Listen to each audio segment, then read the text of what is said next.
Pode sentar, irmãos.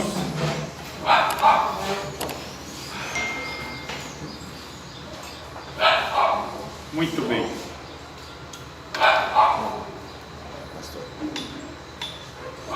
O cântico falava sobre a ação do Espírito Santo. O Espírito Santo já habita em nós. Nós somos selados pelo Espírito. Senhor, poderia colocar o microfone? E esse evento da descida do Espírito Santo já ocorreu há 2000 anos atrás. Embora nós cantamos faz de novo, está feito. Está feito.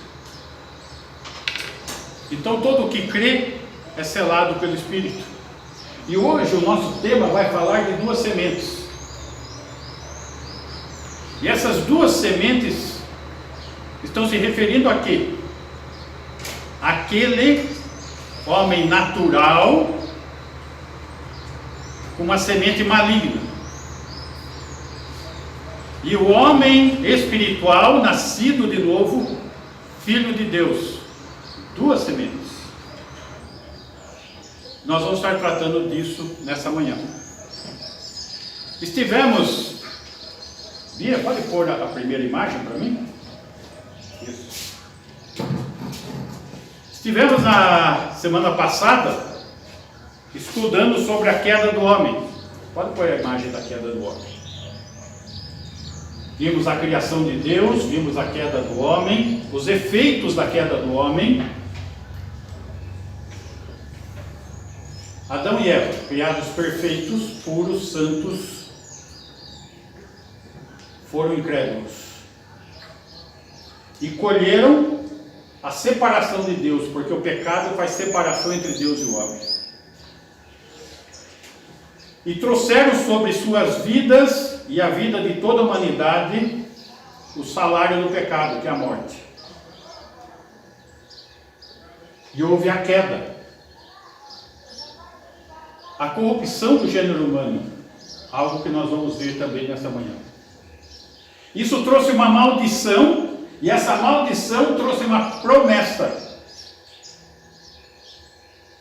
Porém, inimizade entre ti, Gênesis 3,15, entre ti, Satanás, e a mulher, entre a tua descendência, Satanás, os seus filhos, e o descendente da mulher, que é o proto-evangelho, uma profecia da vinda de Jesus Cristo, que nasceria de uma virgem. Este descendente da mulher, Jesus, pisará a cabeça de Satanás, e Satanás lhe ferirá o calcanhar. Quando Jesus foi ferido? Na cruz. Quando ele pisou a autoridade da cabeça de Satanás, que é a autoridade sobre o mundo, porque ele é o príncipe desse mundo, ele é o Deus desse século, e o mundo jaz no maligno, e esta humanidade são todos filhos do diabo. É isso que tratou. E para que Adão e Eva não permanecessem eternamente nessa condição, eles foram expulsos do paraíso para não terem acesso à árvore da vida, para não permanecerem nessa condição decadente e poderem usufruir pela fé da promessa do descendente da mulher. Então note que aqui nós temos a chamada primeira dispensação, porque o homem, Adão e Eva, estavam numa condição de inocência, de santidade, eles não tinham pecado.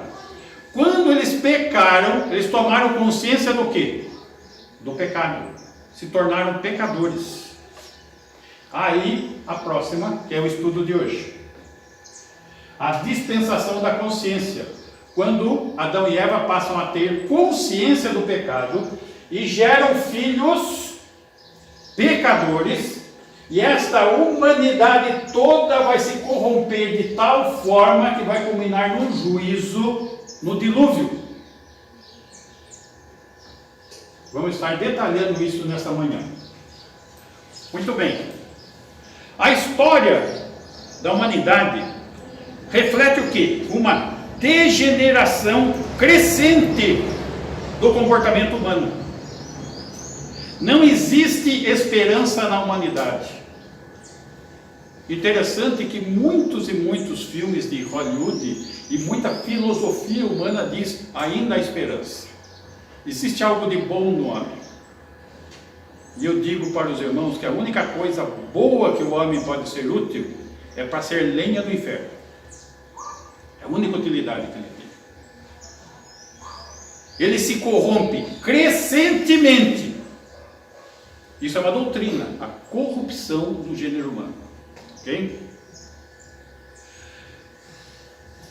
Isso veio resultar, essa degeneração crescente de comportamento, num conflito entre duas descendências. Como duas descendências? Nós temos uma, o ser humano caído. Acontece que aqueles que creem no resgatador, Jesus, recebem uma nova natureza e nascem de novo, e se tornam filhos de Deus. E essas duas naturezas, da humanidade caída e da regenerada, elas têm constante conflito. E esse conflito nunca vai terminar até o estabelecimento de um novo mundo, da terra renovada, novos céus e nova terra. Isso apontando lá em Gênesis, em Apocalipse 21, 22, falando do estado eterno. Muito bem, então nós vamos estar vendo que a única coisa que preserva o homem é a graça que preserva o remanescente fiel, aqueles que creem e dependem da graça do Senhor Jesus Cristo dia a dia. Muito bem, essa dispensação da consciência nós vamos estar estudando hoje, do capítulo 4 ao capítulo 8 do Gênesis, que é onde está. Lógico que nós não vamos passar todos os versículos, eu vou passar a essência para vocês. Porque o que é o curso? Panorama bíblico, é um panorama, ok? E eu vou objetivamente pontuar os aspectos principais.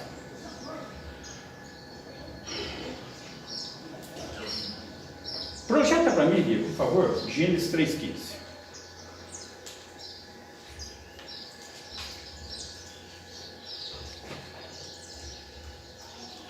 Logo após a queda do homem, capítulo 3 de Gênesis, quando o homem é incrédulo e come do fruto proibido, Deus chama os personagens envolvidos para prestar conta. No caso aqui ele está chamando quem? Porém, inimizade entre ti. Esse ti é Satanás. Se vocês verificarem no versículo 14, o Senhor Deus está conversando com a serpente, que é o diabo. Porém, inimizade entre ti e a mulher. Notem que aqui está a essência do que nós vamos conversar hoje. Essa condição de inimizade aqui traz a questão que nós vamos tratar hoje das duas sementes. Entre a descendência de Satanás, que são os filhos do diabo, que é a humanidade caída, e o seu descendente, o descendente da mulher, Jesus Cristo. Este descendente da mulher, Jesus, ferirá a cabeça de Satanás, e Satanás lhe ferirá o calcanhar. Muito bem, essa promessa de Gênesis 3,15 não somente deu esperança de um redentor, de um resgatador da nossa condição caída, que pisaria a cabeça de Satanás, mas também haveria uma animosidade entre a descendência da serpente, que é a humanidade caída, com os filhos espirituais do resgatador, num conflito contínuo. Esses são os nascidos de novo em Cristo. Até que a autoridade usurpada de Satanás, que é o príncipe deste mundo, seja reconquistada por Cristo. Então esse processo de restauração vai iniciar quando? Na segunda vinda de Jesus, estabelecendo o reino aqui na terra. Lembrando que o reino que nós estamos falando é o reino terreno messiânico. milenar, que está relatado em Apocalipse 20. E como nós sabemos que isso tem que ocorrer? Em função das alianças que Deus estabeleceu com Abraão. Ele prometeu a Abraão uma terra, que é a Palestina, uma nação, que é a nação de Israel, e bênção, para que esta nação seja a cabeça das nações, esteja em cima e não seja a cauda. O que a teologia da prosperidade pega esse texto da Torá judaica, da promessa de Deus a Abraão, e coloca para a igreja. Isso é um erro absurdo de hermenêutica, porque a igreja sequer existia nesse momento, só existia Israel. A igreja nasce somente em Pentecostes. Bem? Então, diante disso, existem 3 coisas que Deus prometeu em 4 alianças. Aliança abraâmica, aliança palestínica, com referência à terra que vai do rio Eufrates ao rio do Egito. É uma promessa terrena. Então, nós temos que observar que a grande proclamação de ensinamento que tem sido dada para o povo de Deus está errada. E que o reino de Deus está no nosso coração. O nosso coração não é um território geográfico, porque o texto estabelece do rio Eufrates e do rio do Egito, estabelece a Palestina. E estabelece uma promessa ao filho de Davi, no pacto davídico, aqui, de nação, aonde Jesus, o filho de Davi, vem se assentar no trono em Jerusalém, na sua segunda vinda, aonde ele vai estabelecer todos os aspectos, onde todas as famílias da terra vão ser abençoadas em Cristo, o Messias de Israel, onde Israel vai ser a cabeça das nações. Aqui nós estamos nesse ponto. Agora vamos estar vendo nesse curso de panorama bíblico o desenrolar ponto a ponto dessas informações. Ok?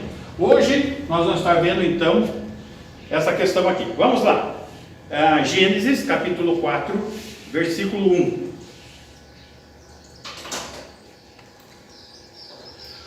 Coabitou o homem com Eva, sua mulher, esta concebeu e deu à luz a Caim. Então disse: adquiriu um varão com auxílio do Senhor. Primeiro filho, depois do pecado. 2. Depois deu à luz Abel, seu irmão. Abel foi pastor de ovelhas e Caim lavrador. 3. Aconteceu que no fim de os tempos trouxe Caim do fruto da terra uma oferta ao Senhor. 4.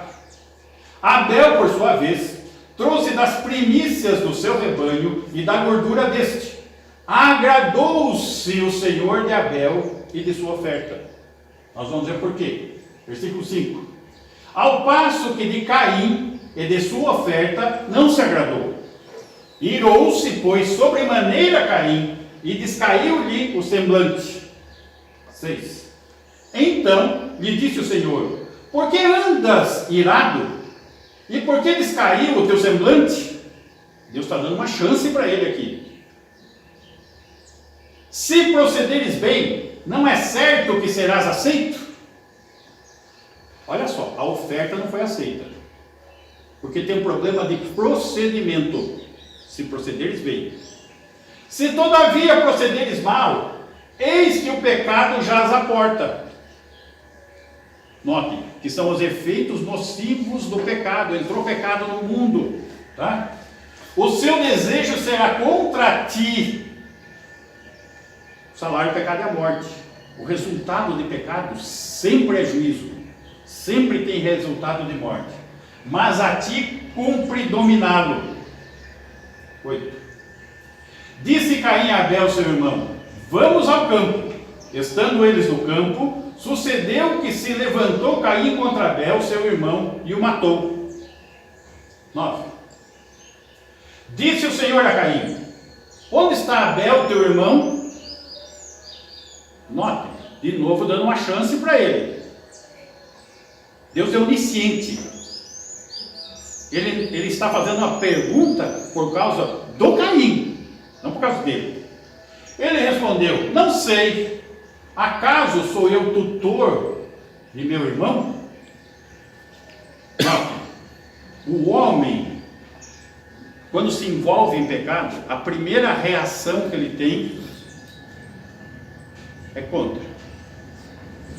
E a experiência de anos que eu tenho tido, qual é, meus irmãos? Os irmãos começam a se envolver com o pecado e o problema é a igreja. O problema são os outros e não é ele. Embora a igreja anda problemática mesmo, tá? Porque é formada de seres humanos pecadores, mas a questão é a seguinte: nós somos os responsáveis diante de Deus por nós mesmos. E a grande questão é que o ser humano, quando é em pecado, ele acusa os outros. Ele sempre é a vítima, tá? Então sempre essa reação. 10. E disse Deus: que fizeste? A voz do sangue de teu irmão clama da terra a mim. Nós vamos voltar nessa questão. 11. És agora, pois, maldito por sobre a terra, já veio o juízo sobre ele, cuja boca se abriu para receber de tuas mãos o sangue de teu irmão. Note, ele está pagando pelo pecado do assassinato. 12. Quando lavrares o solo, não te dará ele a sua força. Então qual pena? Você vai lavrar o solo, você é lavrador, não vai produzir. Serás fugitivo e errante pela terra. Até aqui. Caim e Abel. Caim e Abel, eles são representantes das duas sementes. Caim era maligno e Abel era justo. A oferta da terra trazida por Caim não era mais que um mero reconhecimento religioso. Vou fazer uma oferta para Deus do meu jeito, vou oferecer ao Criador. Porém, o Senhor não se agradou disso, porque não era a maneira que ele queria. No caso da oferta de Abel, era uma oferenda de expiação, feita com fé. Não é religiosidade, é fé. Vamos ver isso. Isso está relatado no Novo Testamento. Hebreus capítulo 11, versículo 4.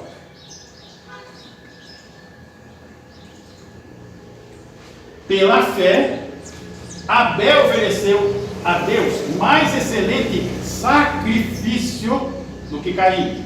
Ele sacrificou animal, pelo qual obteve testemunho de ser justo. Ou alguém que tinha fé, era justificado pelo sangue. Ele cria que viria o descendente da mulher, o resgatador, que estava naquele momento com uma sombra de um animal sendo sacrificado, tendo a aprovação de Deus quanto às suas ofertas. Por meio dela, também mesmo depois de morto, ainda fala, porque ele estava ligado a Deus. E aquele que crê em Deus é nascido de novo e tem a vida eterna. Capítulo 12, ainda de Hebreus, versículo 24. E a Jesus, o mediador da nova aliança. Que nova aliança? No seu sangue. Agora já não é mais sombra, já é o sangue do resgatador. E ao sangue da aspersão, que fala coisas superiores ao que fala o próprio Abel, que era a sombra disso. O sangue do animal era a sombra do sangue de Jesus Cristo. Estão compreendendo? Tudo isso está indicando que havia uma fé na promessa de Deus. Que promessa? Do resgatador, de Gênesis 3,15, que nós vimos. Abel cria nisso. Ele tinha uma fé legítima. E o reconhecimento de Abel nisso que sem derramamento de sangue não há remissão, não há perdão de pecados. Nós vimos isso em Hebreus agora. Ok? Abel também é citado em Mateus como homem piedoso. Mateus 23, 34.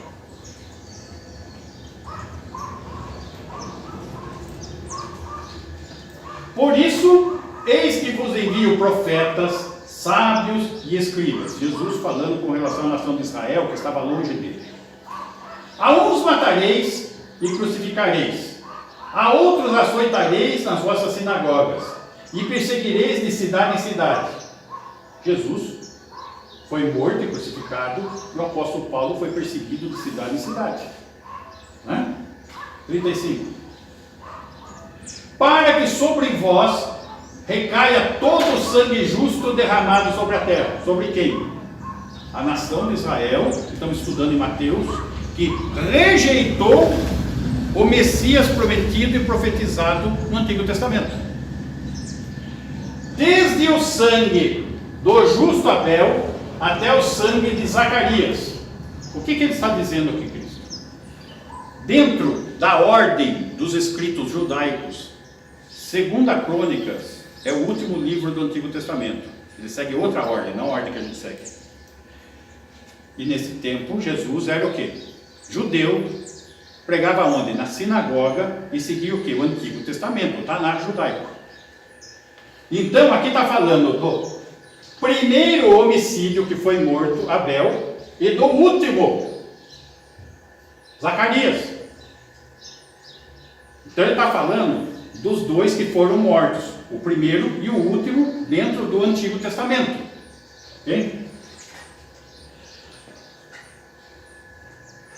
Então, o que está acontecendo aqui? A morte de Abel está relatada em Gênesis e 2 Crônicas, caducando no hebraico. Na verdade, Cristo está dizendo do primeiro ao último homicídio do Antigo Testamento. Então, o que está dizendo? Que hoje, está em Mateus, hoje também fala por meio dos teus sacrifícios. Vimos isso em Hebreus 11:4. Hoje o que? O sangue de Abel ainda fala. Que simboliza o que? Algo maior, o sangue de Cristo. Estão entendendo? Como por seu sangue derramado, vimos no versículo 24 de Hebreus. Fazendo contraste entre o sangue de Abel e o sangue de Jesus Cristo. Estão compreendendo? Existe um contraste aqui. Onde o sangue de Abel clama por justiça na terra.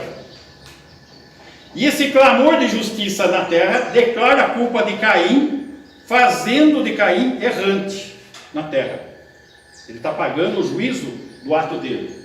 Mas o sangue de Cristo, que é o paralelo aqui feito, refere-se à justiça feita na cruz, com efeito no céu.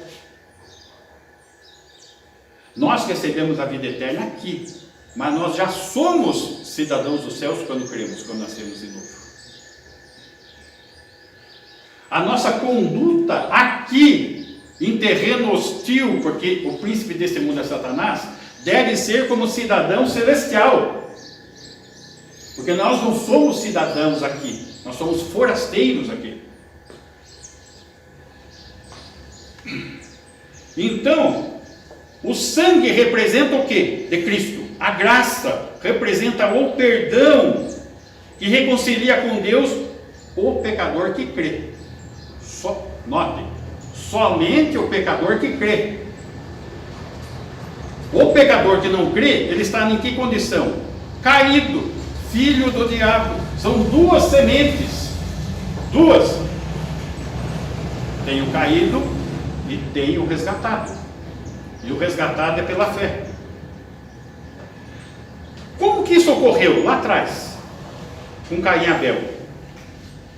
Sem dúvida, Adão, como pai deles, como sacerdote da família, vamos lembrar que o homem é o cabeça da família, o cabeça da esposa, dos filhos, tá? Como sacerdote, não como cacique, como chefe, como sacerdote espiritual. Então Adão, nesse papel, havia relatado a história da queda para Caim e Abel. ele relatou a queda, ele relatou as consequências trágicas que essa queda trouxe, como também do sacrifício dos animais para prover vestimenta para eles. Vamos lembrar que Adão e Eva, quando pecaram, se envergonharam, se esconderam e fizeram para si roupas de folhas, obras das mãos. Só que Deus vem e sacrifica animal. É o primeiro relato de sacrifício de animal que nós temos, para cobrir a nudez em função do pecado. Agora, puxa, mas como sacrifício, Adão e Eva não comiam? Não. Adão e Eva, eles eram herbívoros. O homem se tornou carnívoro, está relatado lá em Gênesis capítulo 9, só depois do dilúvio. Antes do dilúvio ele era herbívoro, não se matava animal. Ok? E aqui tem a primeira morte animal por causa do quê? Do pecado do homem, da consequência do pecado do homem.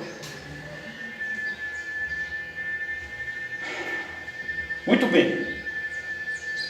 Tudo isso, nós estamos vendo então que Caim tinha um coração indiferente.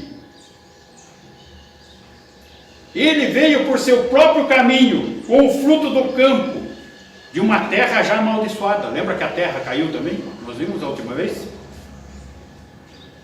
Sem humildade, sem fé, desagradando a Deus. Simplesmente religioso. Religião e igreja não salva ninguém, gente. Desagradando a Deus, que não aceitou sua oferta. E por isso, em rebelião, o que ele faz? Mata Abel. Notem, imagina a cabeça de Adão e Eva. Estavam num mundo perfeito, em condições perfeitas, numa vida perfeita, e pecaram. Que trouxe uma consequência imediata da expulsão do paraíso, da entrada do pecado e da morte. Mas a coisa não parou aí, tem os efeitos disso. Todo pecado tem efeitos, tem consequências maiores.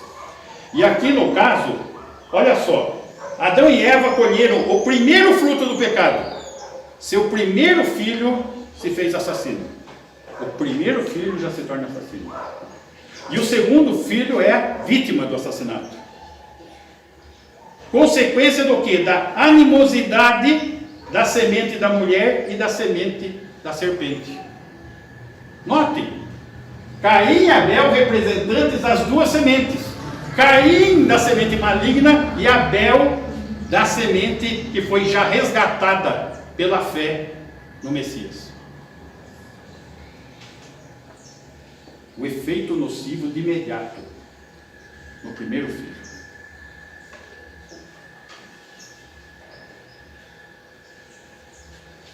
Para isso nós vamos ver os efeitos dessas duas sementes. Deus deu outro filho a Adão e Eva, que renovou a semente piedosa como sucessor de Abel. 7. Vamos ver isso, capítulo 5 de Gênesis, versículo 1. Este é o livro da genealogia de Adão. No dia em que Deus criou o homem, a semelhança de Deus o fez. Opa! Notem um detalhe. Quando Deus criou Adão e Eva, ele criou o quê? Imagem e semelhança dele, de Deus. Correto? Versículo 2. Homem e mulher os criou e os abençoou. Ele os chamou pelo nome de Adão no dia em que foram criados. 3. Viveu Adão 130 anos e gerou um filho à sua semelhança. Não mais imagem e semelhança de Deus. Não mais imagem e semelhança de Deus, mas imagem e semelhança de Adão caído. Por isso você tem reações pecaminosas. Deus é santo e você é pecador. Nós somos filhos de Adão, não somos filhos de Deus. Para nos tornarmos filhos de Deus é necessário o quê? Crer nascer de novo e sermos colocados na família dele. É a outra semente. Caso contrário, você é filho do diabo. Você é imagem e semelhança de Adão caído e não de Deus. Conforme a sua imagem, ele chamou Sete. Aqui já é o terceiro filho. Só que este filho vai ser o filho da linhagem piedosa. Você pode projetar aquele quadrinho do panorama? O primeiro. Não, dá outro. O panorama do livro.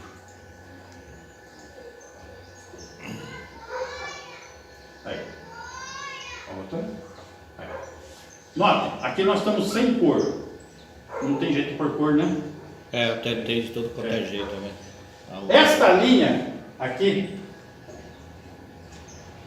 no livro que nós estamos seguindo, ela é vermelha, que é a linha de sangue. Que linha de sangue? Da linhagem piedosa, dos que foram nascendo de novo e se tornaram filhos de Deus e comungaram com Deus e foram os remanescentes fiéis aqui nessa terra. Notem, Caim, ele não faz parte dessa linhagem. Aqui está representando a semente maligna, a outra semente.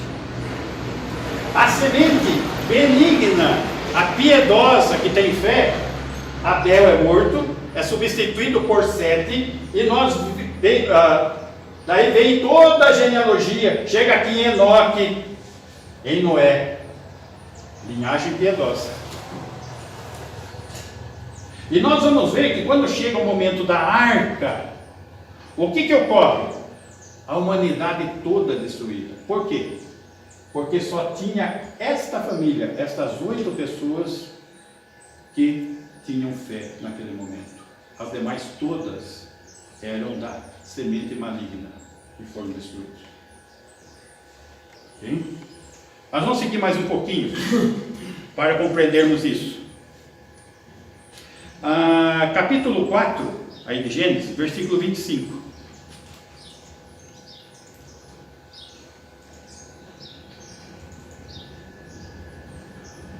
Tornou Adão a coabitar com sua mulher, e ela deu à luz um filho, a quem pôs o nome de Sete, porque disse ela: Deus me concebeu outro descendente em lugar de Abel, que Caim matou. Essa questão da genealogia, da linhagem piedosa. Ok? Já Caim, a outra linhagem, pode voltar lá naquela figura, por favor, lá da consciência. Já Caim, nós vamos chegar, olha só, Abel, Sete, Enoque, que nós vamos ver o porquê de Enoque, Noé, nós vemos uma descendência piedosa. Já de Caim, nós vamos chegar em quem? Nós vamos vir na linhagem de Caim e vamos chegar num cidadão chamado Lameque, descendente de Caim, que insere no mundo a prática da bigamia. O que Deus tinha instituído? Porquanto deixará o homem pai e mãe, e se unirá à sua mulher, e serão os dois uma só carne. Casamento monogâmico. Só que a linhagem maligna, ela é rebelião.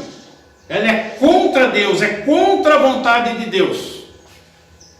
Então o que ele faz para desafiar Deus? Uma mulher só? Eu vou ter duas. Né? Capítulo 4, versículo 19.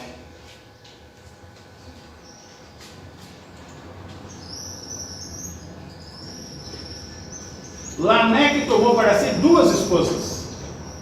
O nome de uma era Ada e a outra se chamava Zilá. Duas mulheres.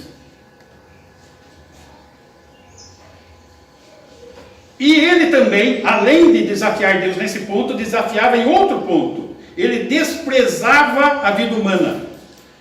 Ele se vangloriava da sua excessiva vingança. Versículo 23. E disse Lameque às suas esposas, Ada e Zilá: ouvi-me, vós mulheres de Lameque, escutai o que passo a dizer-vos. Matei o homem porque ele me feriu, e um rapaz porque me pisou. Comigo é desse jeito. Rebelião. Versículo 24. 7 vezes se tomará vingança de Caim. Foi a pena que Deus estipulou. De Lameque, porém, 70 vezes 7. Deus pôs pena sobre o meu pai Caim 7 vezes. A minha rebelião é tal que comigo é 70 vezes 7 contra.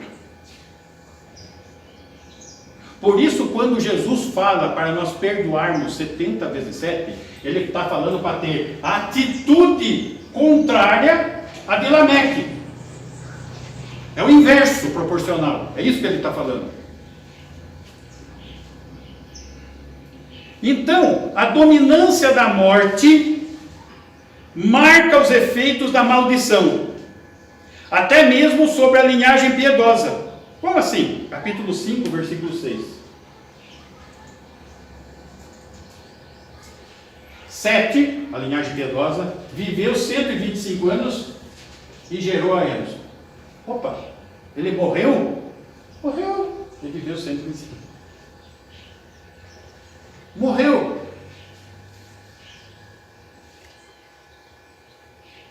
A corrupção trouxe efeitos mesmo sobre a linhagem piedosa. Mesmo os que creem em Jesus morrem. Porém, Enoque foi trasladado vivo. Isso trouxe uma esperança de libertação. Vamos lá, capítulo 5, versículo 24. Andou Enoque com Deus, e já não era, porque Deus o tomou para si. Ele não provou a morte. Note, o que Deus está provando com isso? Eu estou fazendo uma promessa que eu tenho poder para cumprir. O Enoque já é o exemplo. Eu tomei para mim. O que eu prometi eu cumpro, eu tenho poder para isso. Então isso fortaleceu esse aspecto para aqueles que têm fé.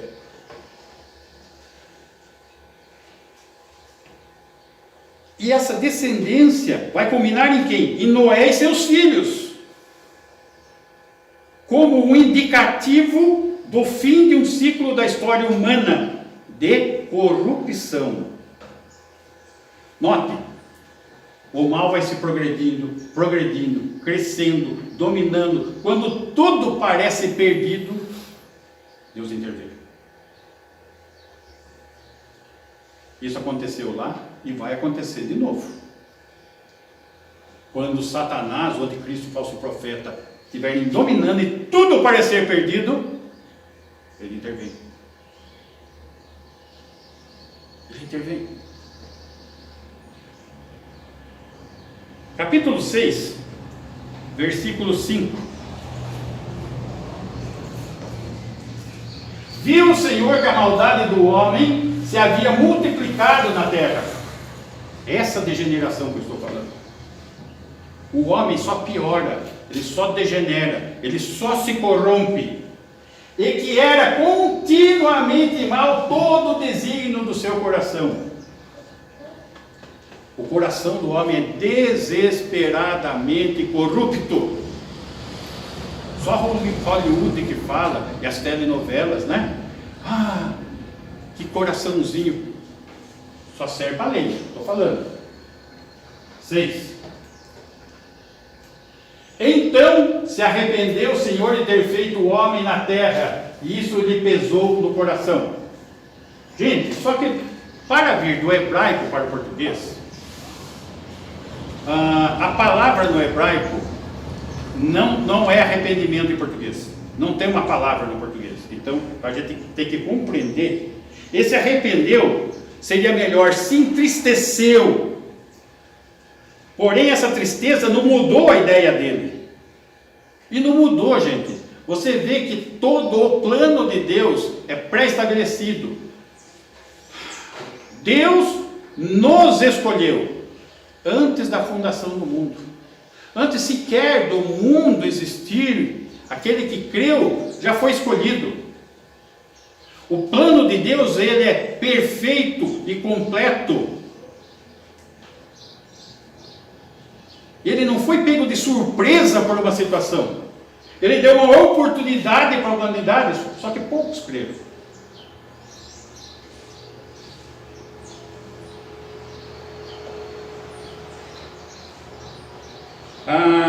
Versículo 8. Porém Noé achou graça diante do Senhor. Se você crê em Jesus, é porque você teve o mesmo privilégio de Noé, você achou graça. E graça é um favor imerecido. E no caso aqui, graça, no hebraico, tem a ideia de curvar-se. Curvar-se indicando um favor imerecido diante de alguém maior em valor e maior em posição. Deus.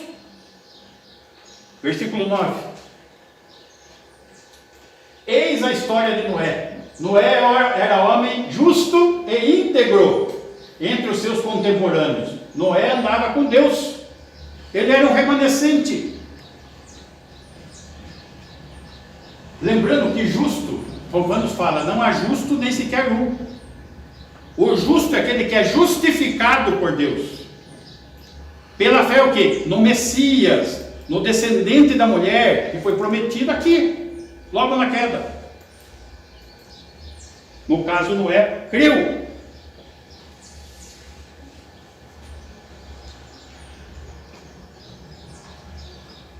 Diante disso, Deus resolve destruir toda a vida na terra e informa Noé quanto ao dilúvio. Versículo 13. Então disse Deus a Noé: resolvi dar cabo de toda a carne, porque a terra está cheia da violência dos homens. Eis que os farei perecer juntamente com a terra. Veja só.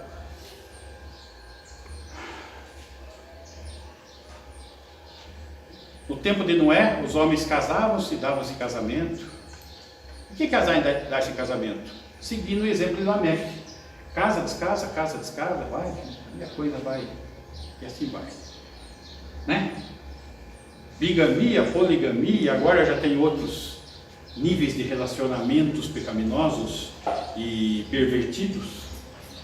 Assim é o ser humano, assim é o coração do ser humano. Com a aprovação do ser humano. É só ver as leis que o nosso país está aprovando sobre questão de gênero, as questões de casamento. Né? Você pode casar com bicicleta, com árvore, pode casar com animal, já estão aprovando tudo. Desesperadamente corrupto.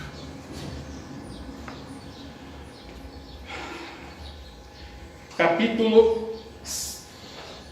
Aí nós estamos no versículo 13, né? Capítulo 7, versículo 1. Disse o Senhor a Noé: entra na arca, tu e toda a tua casa, porque reconheço que tens sido justo diante de mim no meio desta geração. Eu não vou entrar em pormenores sobre as questões da construção de arca, do dilúvio, é um panorama bíblico, tá bem? Capítulo 7, versículo 17, vai mostrar como termina essa dispensação. Durou o dilúvio 40 dias sobre a terra, cresceram as águas e levantaram a arca de sobre a terra. 18. Predominaram as águas e cresceram sobremodo na terra, a arca, porém, vogava, né? Sobre as águas. 19. Prevaleceram as águas excessivamente sobre a terra e cobriram todos os altos montes que havia debaixo do céu. Jovens, todos os altos montes. Na escola vocês vão aprender que houve um dilúvio na Mesopotâmia, não no mundo. Está errado. Todos os altos montes, o mundo inteiro. Tá? Capítulo 7, versículo 17, já vimos. E a duração disso? Versículo 11. No ano 600 da vida de Noé, aos 17 dias do segundo mês, da data, nesse dia romperam-se todas as fontes do grande abismo e as comportas do céu se abriram. Note, como Deus fala de um dilúvio, põe até a data. Ele vai pôr data em tudo, perceba. Versículo 24. E as águas durante 150 dias predominaram sobre a terra. Ele põe a data que começa, o tempo que dura, certo? Capítulo 8, versículo 4.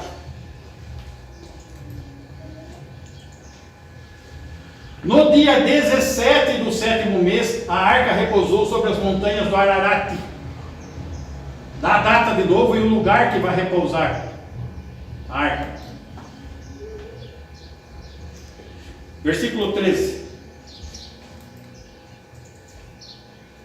Sucedeu que no primeiro dia do primeiro mês, a data de novo, do ano 601, lembra do ano 601, as águas se secaram de sobre a terra. Então Noé removeu a cobertura da arca e olhou, e eis que o solo estava enxuto.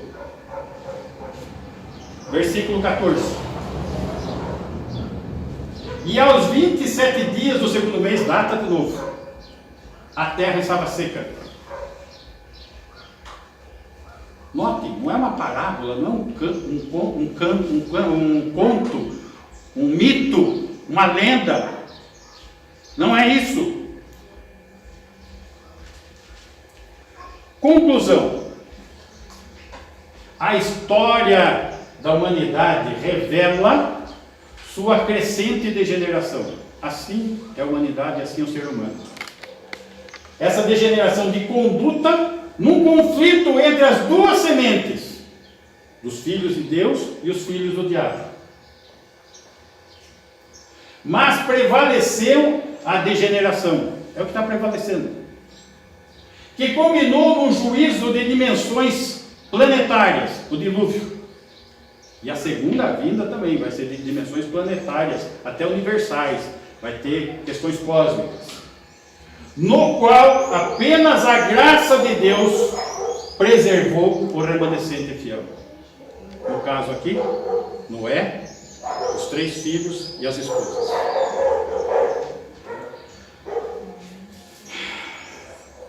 Quanto a nós, 1 João, capítulo 3, versículo 9. Todo aquele que é nascido de Deus, faz parte da semente piedosa, não vive na prática do pecado. Pois o que permanece nele é a divina semente, é selado pelo Espírito Santo. Não precisa pedir o batismo do Espírito Santo, já está selado por ele. Ora, esse não pode viver pecando, porque é nascido de Deus. Percebam, aqui está falando de um tipo de semente. Existem duas, essa daí, capítulo 2, versículo 15. Portanto, não ameis o mundo nem as coisas que há no mundo, porque o mundo jaz no maligno. Se alguém amar o mundo, o amor do Pai não está nele, porque ele não está amando o Pai, está amando o mundo. Está andando de mãos dadas com o mundo. 16. Porque tudo o que há no mundo, a concupiscência da carne, o desejo da carne, a concupiscência dos olhos, as coisas que desejam, a soberba da vida que se aspira, não procede do Pai, mas procede do mundo. Isso são coisas carnais, são coisas mundanas. 17. Ora, o mundo passa, bem como a sua concupiscência, os seus desejos. Aquele, porém, que faz a vontade de Deus, permanece eternamente. É outra semente, tá? Capítulo 5, versículo 3. Porque este é o amor de Deus, que guardemos os seus mandamentos, a sua vontade, a sua palavra. Ora, os seus mandamentos não são penosos para nós, não devem ser. Se você está sentindo que a vontade de Deus é penosa, tem alguma coisa errada na sua natureza. Questione isso, busque uma vida nova com Cristo. 4. Porque todo aquele que é nascido de Deus vence o mundo, não é dominado pelo mundo, não é mundano. E esta é a vitória que vence o mundo, a nossa fé em Cristo Jesus. 5. Quem é o que vence o mundo? Senão aquele que crê ser Jesus o Filho de Deus? Você deseja a vitória? Creia. Não seja como Caim, que era mero religioso, mas tenha uma fé profunda, verdadeira, estabelecida no seu coração. Encerrando o versículo 12.